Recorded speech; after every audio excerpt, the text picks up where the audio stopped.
Let's cook chicken curry with coconut milk. First, let's saute our onions, our minced garlic.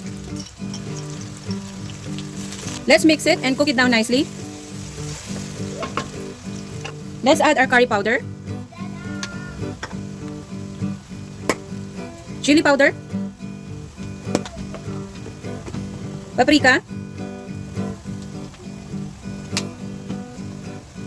ground cumin powder, black pepper. Mix it nicely, guys, and just cook it for a minute. And now we can add our chicken.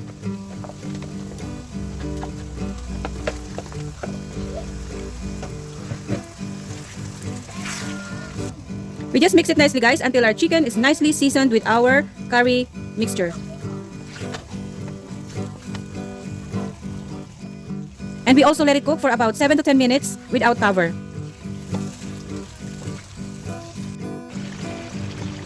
Just stir it occasionally, guys, and let the chicken toast a little bit.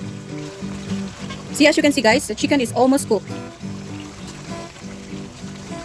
We can just scoop it out if it's too much oil, guys. And now it's time to add our salt.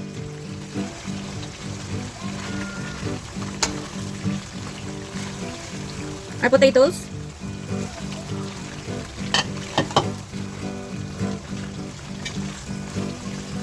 And our coconut milk. Let's add our coconut milk. Mix it nicely, guys. Mix it nicely.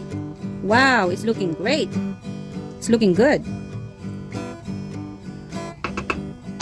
Let's cover and let it cook for about 10 minutes more or until our chicken is fully cooked. Wow. So just make sure, guys, that everything is fully cooked. So that you taste it first before you can add more salt. Mommy? Sprinkle a little bit of parsley, guys.